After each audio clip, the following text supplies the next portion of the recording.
Salut. Alors ici, on parlait des violences au milieu scolaire.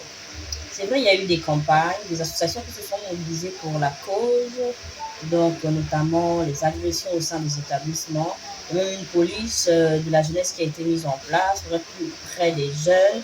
Mais pour ma part, dans mon constat, le phénomène devient de plus en plus recrudescent. Alors, pas plus tard qu'il y a 2 semaines, moi j'ai assisté à une agression au niveau du lycée Nelson Mandela. Un élève qui s'est fait planter par une paire de ciseaux. Voilà, c'était une dispute qui a éclaté. Du coup, j'ai décidé donc d'aller à la rencontre de quelques élèves, pour en parler. Et puis derrière, on aura l'avis d'un expert à ce sujet. Donc, laissez vos commentaires, comment vous pensez que l'on peut réellement trouver des solutions en fait internes, c'est-à-dire qui viendraient des jeunes. Parce qu'on a essayé de manière extérieure, ça a eu son petit effet, mais pour vraiment que les jeunes prennent conscience, moi je dis que le message doit venir de l'intérieur. Je m'appelle Jemima, je suis en classe de terminale au lycée d'État. Aujourd'hui, nous présentons une émission sur les violences au milieu scolaire. D'accord. Est-ce que tu as déjà assisté à une bagarre? Oui. Comment ça s'est passé?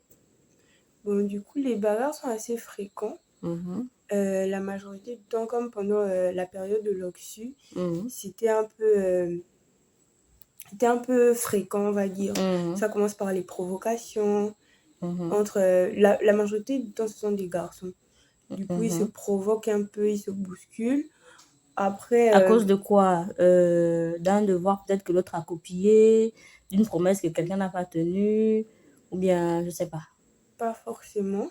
Parfois, c'est juste pour, je sais pas, la majorité du temps, c'est pour des trucs un peu futiles, comme les amourettes un peu des adolescents, ou parfois, c'est par rapport à ce que les gens disent. Comme un peu les clashs qu'on voit avec les artistes. Effectivement, un peu les clashs en classe. Et quoi d'autre? Parfois aussi, ça peut être vraiment les provocations. Si par exemple, je ne t'aime pas, je vais essayer de te provoquer un Pour peu que pour tu t'emmener. réagisses et pour qu'on se batte. Oui, oui. D'accord. Tu as déjà assisté toi-même à une bagarre? Oui, oui, bien sûr. Alors, comment ça s'est passé? Est-ce que la plupart des personnes qui assistent sont plutôt pour que la bagarre, pour séparer, ou bien ils viennent encore encourager la bagarre? Bon, il y a la majorité du temps, les gens qui sont proches des gens qui se battent sont là pour encourager un peu, pour dire ne te laisse pas faire, ne te laisse pas faire. Parce que si tu te laisses faire, on va te voir un peu comme Un mougou. Or, il y a d'autres personnes qui sont là pour rappeler que non, en ce moment, c'est 5 ans de prison. Surtout pour nous, les lycéens, et nous qui approchons au terminus, vraiment au bac.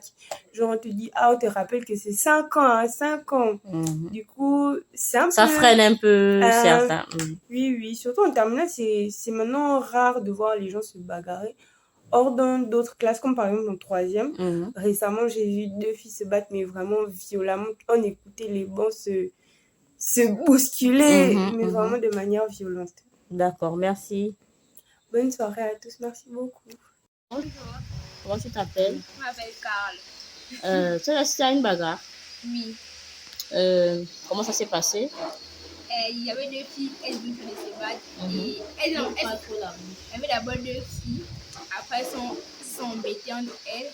Après, elles se sont battues. Et ça a fini en cacahuète. C'est-à-dire, il y a une personne qui a été blessée? Oui, il y a une qui a damé le caillou. Le caillou, il n'y avait pas de couteau, il n'y avait pas de lame? Non. Et c'était quoi la cause des bagarres? Amitié entre copines. D'accord, merci.